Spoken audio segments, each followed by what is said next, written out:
Welcome students, তোমরা দেখছো philosophy class. আজকে আমি তোমাদের দ্বাদশ শ্রেণীর সাবজেক্ট যুক্তিবিজ্ঞান বা লজিক তার দ্বিতীয় অধ্যায় বচন, এই বচন সম্পর্কে আলোচনা করব। কি আলোচনা করব না, বচনের যে নিয়মগুলো রয়েছে, অর্থাৎ বাক্য থেকে বচনে পরিণত করার নিয়ম, সেই নিয়মগুলো নিয়ে আজকে পড়ব আমরা বাক্য থেকে বচনে রূপান্তরের নিয়ম। বাক্য থেকে বচনে রূপান্তরের নিয়ম। এর আগের ভিডিওগুলোতে আমি বাক্য থেকে বচনের রূপান্তরের জন্য 4টি নিয়ম নিয়ে আলোচনা করেছি। আজকে এই পর্বে, এই পার্ট 5-এ আমরা বাকি নিয়মগুলো নিয়ে আলোচনা করব। তোমরা ভিডিওটা শেষ পর্যন্ত ভালো করে দেখতে থাকো, তাহলে দেখবে যে কোনো বাক্যেরই খুব সহজেই বচনে রূপান্তর করতে পারবে। দেখো,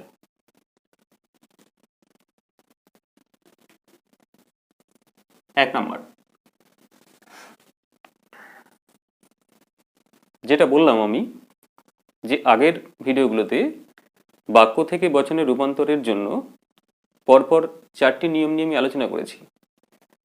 তোমরা যারা সেই ভিডিওগুলো দেখোনি, অবশ্যই সেই ভিডিওগুলো দেখে নেবে, তাহলে প্রথম নিয়মগুলো সম্পর্কে তোমাদের ধারণা পরিষ্কার হয়ে যাবে। আজ আমি 5 নম্বর নিয়ম থেকে আলোচনা করছি। বাক্য থেকে বচনে রূপান্তর করার জন্য পঞ্চম নিয়মটি আমি এখানে বোর্ডে লিখেছি, তোমরা খুব ভালো করে দেখে নাও, দেখে খাতায় নোট করে নেবে। দেখো, প্রথমে যেটা আমি আগেও বলেছি, আগের ভিডিওতেও বলেছি, যে বাক্য থেকে বচনে রূপান্তর করতে গেলে প্রথমে যেটা আমাদের করতে হবে, যে বাক্যটাকে আমরা বচন করব সেই বাক্যটার উদ্দেশ্য পদ চিহ্নিত করতে হবে, আন্ডারলাইন করে এস লিখতে হবে, এবং বিধেয় পদ চিহ্নিত করে আন্ডারলাইন করে পি লিখতে হবে। করার পর আমরা সেই বাক্যটাকে বচনে রূপান্তর করব কিভাবে না, এই যে ডান দিকে, বোর্ডের ডান দিকে আমি বচনাকার কথাটা লিখেছি, এই বচনাকারগুলো আমাদের মাথায় রাখবে। এই বচনাকারের উপর বেস করে এখানে 4টে বচনাকার লেখা আছে। এ বচনের আকার সকল এস হয় পি, ই বচনের আকার কোনো এস নয় পি, আই বচনের আকার কোনো কোনো এস হয় পি, এবং ও বচনের আকার হচ্ছে কোনো কোনো এস নয় পি। এই যে 4টে নিরপেক্ষ বচনের আকার আমরা লিখেছি, এই আকারগুলো খুব ভালো করে মাথায় গেঁথে রাখবে, এবং ওই আকারগুলোর উপর বেস করেই আমরা কোনো একটা বাক্যকে বচনে রূপান্তর করব। ঠিক আছে? এখন যেটা বললাম যে প্রথমেই বাক্যটার এসপি চিহ্নিত করতে হবে, কোনটি উদ্দেশ্যপদ কোনটি বিধেয় পদ আন্ডারলাইন করে তার নিচে এসপি লিখতে হবে। লেখার পর সেটি যদি এ বচন হয়, তাহলে এ বচনের আকারের এস আর পি এর জায়গায় তাকে বসিয়ে দেবো সেই পদটাকে। সেটা যদি ই বচন হয়, তাহলে ই বচনের আকারটা লিখে এস আর পি এর জায়গায় সেই বাক্যের উদ্দেশ্য বিধেয় পদটাকে বসিয়ে দেবো। এইভাবে আই বচন হলে, ও বচন হলে তার আকারের মধ্যে বাক্যের উদ্দেশ্য ও বিধেয় পদগুলোকে বসিয়ে দেবো, তাহলে আমাদের বচনে রূপান্তর হয়ে যাবে। খুব খুব সহজেই তাহলে বচন করতে পারবে। তাহলে আমরা শুরু করি 5 নম্বর নিয়ম। 5 নম্বর নিয়মটা কি? দেখো, যে বাক্যে কদাচিৎ শব্দ থাকবে, কিংবা কচিৎ কচ্চিৎ শব্দ থাকবে, অথবা খুব কম শব্দ থাকবে, অথবা বিরল শব্দ থাকবে, অথবা স্বল্প সংখ্যক শব্দ থাকবে, এই কয়েকটা শব্দ মনে রাখবে। এই কয়েকটা মাত্র শব্দ আছে, এই শব্দগুলো একদম মুখস্থ করে মনে রাখবে। তাহলে কি বললাম?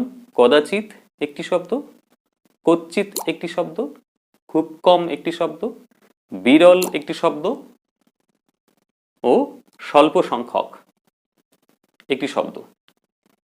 এই জাতীয় কোনো একটি শব্দ যে বাক্যে থাকবে, সেই বাক্যটা হাবাচক হলে উল্টো ও বচন হবে। মনে রাখবে, এই নিয়মের ক্ষেত্রে উল্টো, গুণটা চেঞ্জ হয়ে যাবে। বাক্যটা হাবাচক হলে এই নিয়মের ক্ষেত্রে বচনটা হবে ও বচন, আর বাক্যটা নাবাচক হলে বচনটা হবে আই বচন। যেমন ধরো, ইত্যাদি শব্দের কোনো একটি থাকে, সেই বাক্যটি হ্যাবাচক হলে ও বচন, না বাচক হলে আই বচন হবে। বুঝতে পেরেছ? এই কয়েকটা শব্দ, এই শব্দের কোনো একটি শব্দ যদি কদাচিৎ থাকে, অথবা যদি কচ্ছিৎ থাকে, অথবা যদি খুব কম সংখ্যক থাকে, অথবা যদি বিরল থাকে, এই শব্দগুলো থাকে, তাহলে সেই বাক্যটা হ্যাবাচক হলে হবে ও বচন, না বাচক হলে হবে আই বচন। যেমন এখানে আমরা একটা উদাহরণ দিয়েছি, দুটো উদাহরণ লিখেছি এখানে। এক নম্বর হচ্ছে বাক্য কদাচিৎ চিকিৎসকেরা আবেগপ্রবণ, এটা হ্যাবাচক বাক্য।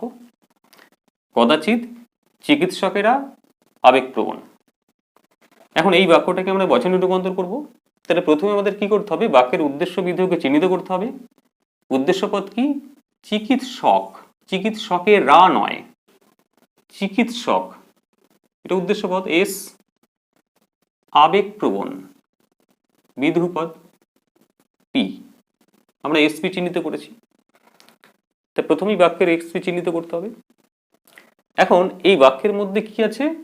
কদাচিৎ শব্দটা আছে। এখন 5 নম্বর নিয়ম অনুসারে কি? কদাচিৎ শব্দ থাকলে হ্যাবাচক হলে ও বচন, না বাচক হলে আই বচন। তাহলে বাক্যটা হচ্ছে হ্যাবাচক, কাজেই কোন বচন হবে? ও বচনে হবে। ও বচন হবে মানে এই যে ও বচনের আকারটা আমরা লিখেছি, এই আকারে এস এর জায়গায় বাক্যের উদ্দেশ্যপদ, পি এর জায়গায় বাক্যের বিধেয় পদ বসিয়ে দেবো, আর একই আকারটা থাকবে। তাহলে আমরা লিখি, তাহলে বাক্য থেকে বচনে রূপান্তর করতে গেলে যেটা আমাদের লিখতে হয়, এল এফ। এল এফ মানে বচন, লজিক্যাল ফর্ম।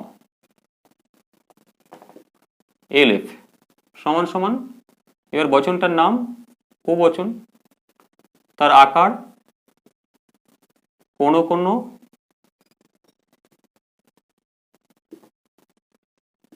কোনো কোনো এস, নয় পি। তাহলে এস কি পেয়েছি? এস পেয়েছি চিকিৎসক। তাহলে লেখো কোনো কোনো চিকিৎসক নয় পি। পি মানে হচ্ছে আবেগপ্রবণ।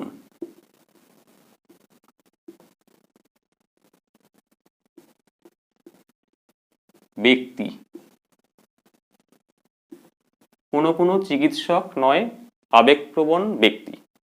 তাহলে বাক্যটা ছিল কদাচিৎ চিকিৎসকেরা আবেগপ্রবণ, তাকে বচনে রূপান্তর করলে কি হলো?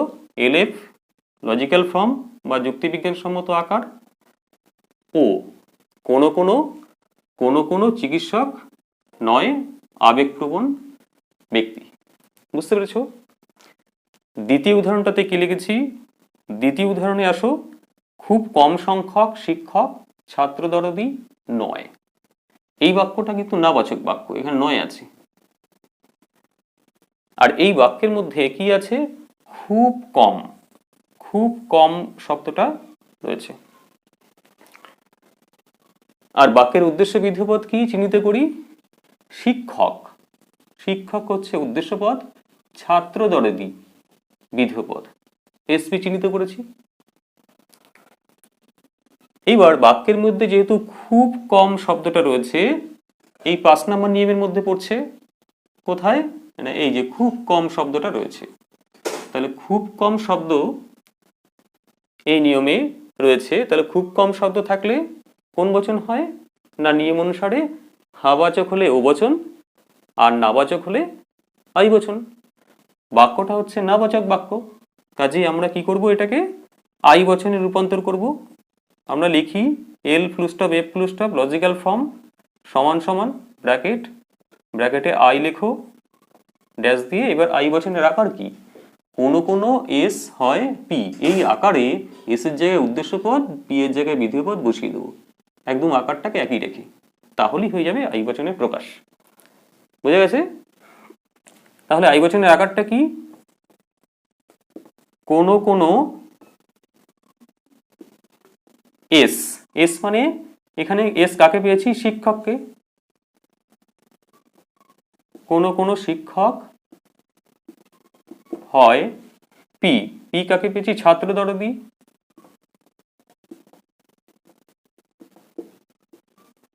ছাত্র দরদি, কোনো কোনো শিক্ষক হয় ছাত্র দরদি। তাহলে বাক্যটা ছিল খুব কম সংখ্যক ছাত্র দরদি, খুব কম সংখ্যক শিক্ষক ছাত্র দরদি নয়, তাকে লজিক্যাল ফর্মে এলএফ বা বচনে রূপান্তর করে আমরা যেটা পেলাম সেটা হচ্ছে আই বচন, কোনো কোনো শিক্ষক হয় ছাত্র দরদি, এই 5 নম্বর নিয়ম অনুসারে। বুঝতে পেরেছ? আরেকটি উদাহরণ আমি লিখি, 3 নাম্বার।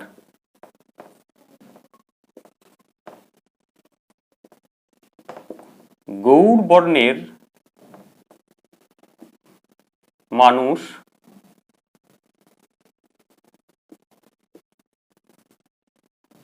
বিরল।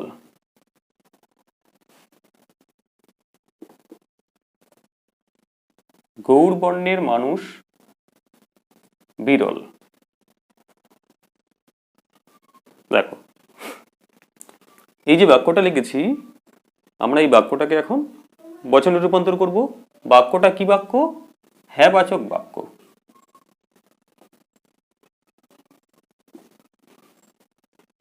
বাক্যটা হচ্ছে হ্যাঁ বাচক বাক্য, ঠিক আছে?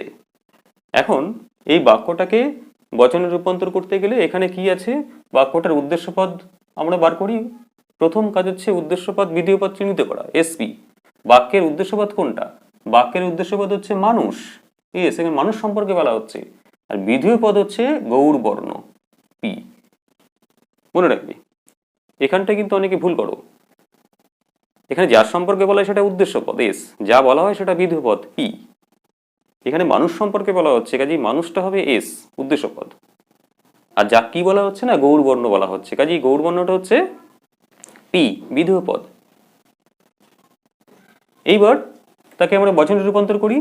এল এফ সমান সমান কি বচন হবে? একটা হ্যাবাচক বাক্য, তার মধ্যে বিরল শব্দটা রয়েছে, আর এই 5 নম্বর নিয়মে রয়েছে বিরল শব্দটা। কাজে এই বিরল শব্দ থাকলে হ্যাবাচক হলে ও বচন, না বাচক হলে আই বচন। তাহলে এটা হ্যাবাচক, তাহলে কোন বচন হবে? ও বচন হবে। ও বচনের আকার কি? কোনো কোনো এস, কোনো কোনো এস নয় পি, এ আকারে বসাবো। তাহলে এস, এসটা হচ্ছে মানুষ নয়, পি, পিটা হচ্ছে গৌড় বর্ণ।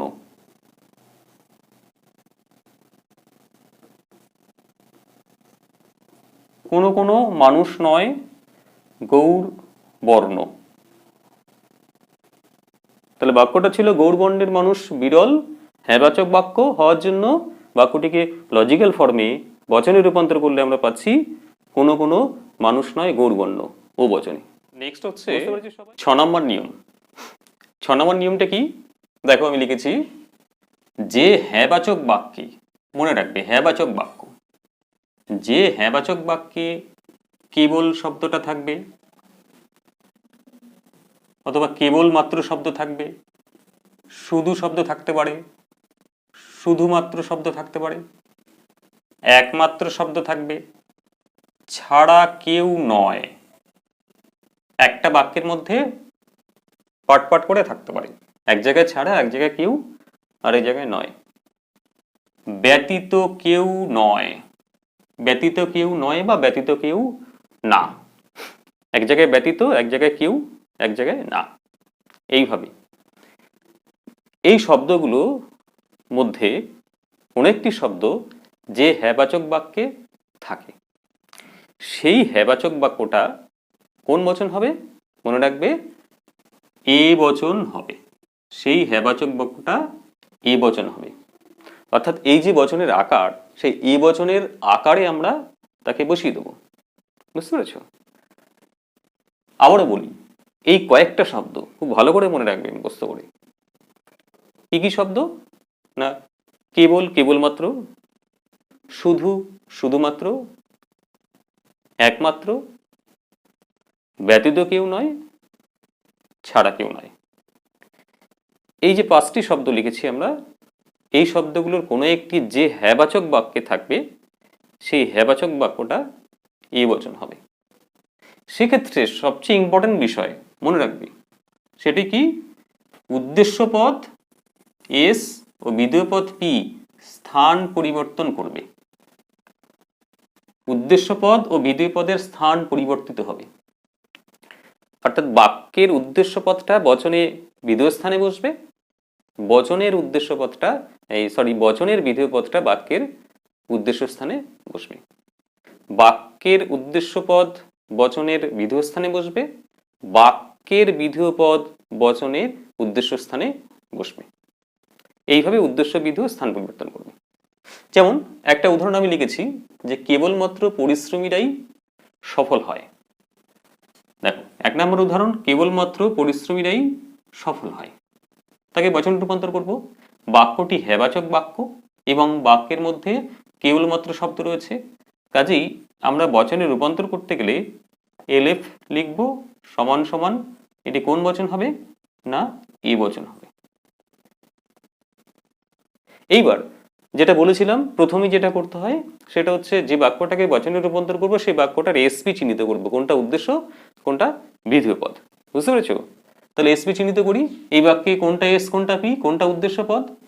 এই বাক্যে উদ্দেশ্য পদ হচ্ছে পরিশ্রমী, এটা এস, আর সফল এটা পি, বিধেয় পদ।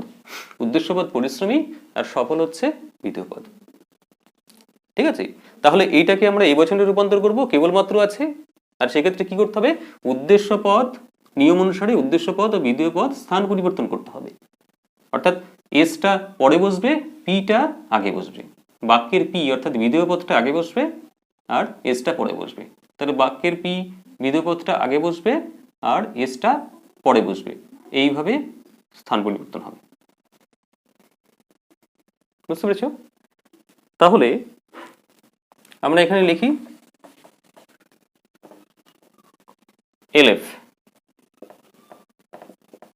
সমান সমান এ, আকার কি সকল, সফল পিটা আগে বসবে, সফল ব্যক্তি, হয় পরিশ্রমী, এস উদ্দেশ্য পদটা বিধেয় স্থানে বসবে।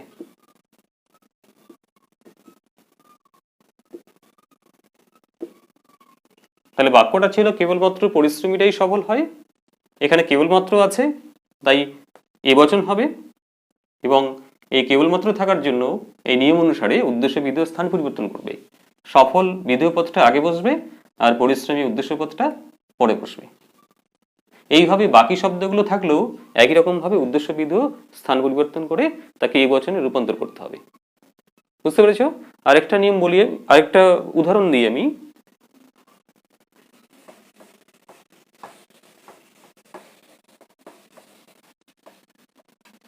দু নম্বর,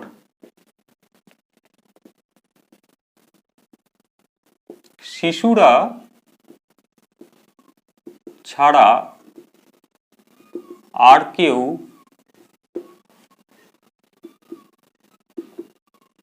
সরল নয়।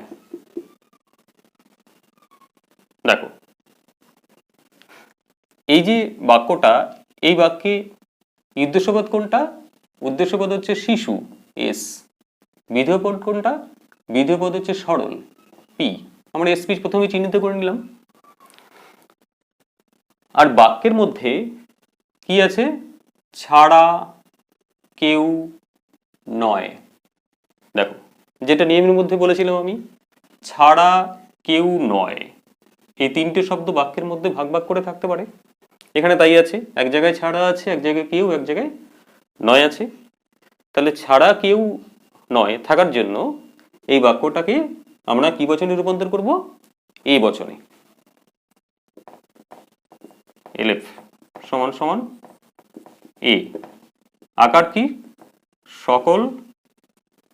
এইবার এই নিয়ম অনুসারে কি বাক্যের উদ্দেশ্য বিধেয় পদ স্থান পরিবর্তন করবে।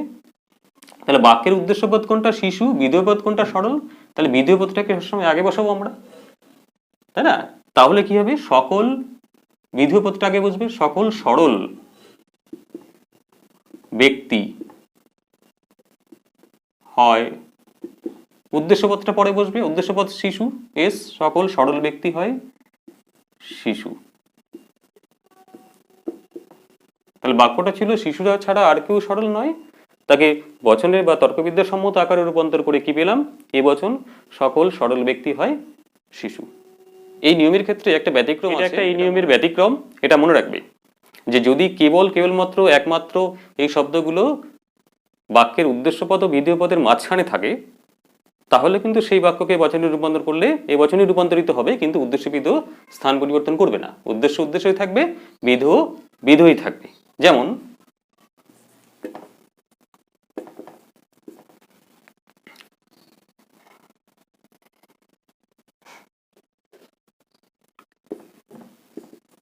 পিই কেবল এস হতে পারে। দেখো এটি 2020 সালে তোমাদের এইচএস পরীক্ষা এসেছিল। দেখো পি কেবল এস হতে পারে। এখন এই বাক্যে পি, এই বাক্যে পি হচ্ছে উদ্দেশ্য পদ, এসটা হচ্ছে বিধেয় পদ। কেন না, এই বাক্যে পি সম্পর্কে বলা হচ্ছে, পি সম্পর্কে বলা হচ্ছে বলে পিটা হচ্ছে উদ্দেশ্য পদ, আর কি বলা হচ্ছে না এস হতে পারে, তাই এসটা হচ্ছে বিধেয় পদ এই বাক্যের, মনে রাখবে। এখন উদ্দেশ্য পদ আর বিধেয় পদ এসপি, তার মাঝখানে কেবল শব্দটা রয়েছে, তাহলে কোনো স্থান পরিবর্তন করবে না। তাহলে আমরা বচন কি করব, এলএফ সমান সমান এ সকল এস, এস এক্স থাকবে, পি পি থাকবে, কোনো জায়গা চেঞ্জ করবে না। সকল এস, এস মানে কোনটা, পি, সকল পি হয় পি, সকল এস হয় পি, বিধেয় পদ পি, তাহলে বিধেয় পদ কোনটা, এস, সকল পি হয় এস। তাহলে বাক্যটা ছিল পি ই কেবল এস হতে পারে, কেবলমাত্র বা কেবল শব্দটা মাঝখানে থাকার জন্য উদ্দেশ্য বিধেয় চেঞ্জ হচ্ছে না, যা যেখানে যা আছে, উদ্দেশ্য যা আছে তাই, বিধেয় যা আছে তাই একই জায়গায় বসছে। তাহলে বচনটা হলো এলএফ, এ বচন সকল পি হয় এস। বুঝতে পেরেছো? আজকে এই পর্যন্তই। এই নিয়মগুলো ভালো করে পড়ো, বারবার করে পড়ো এবং খাতায় নোট করতে থাকো, তাহলে দেখবে খুব সহজেই যে কোনো বাক্যের বচন তোমরা করতে পারবে। ভিডিওটা যদি ভালো লেগে থাকে তাহলে অবশ্যই সাবস্ক্রাইব করবে এবং পাশে থাকা বেল আইকনে প্রেস করে রাখবে, তাহলে আমার বাকি ভিডিওগুলোর নোটিফিকেশন তোমরা পেয়ে যাবে। আর যারা প্রথমের আগের ভিডিওগুলো দেখোনি তারা আমার পূর্বের ভিডিওগুলো দেখতে থাকবে। ভালো থাকবে সবাই।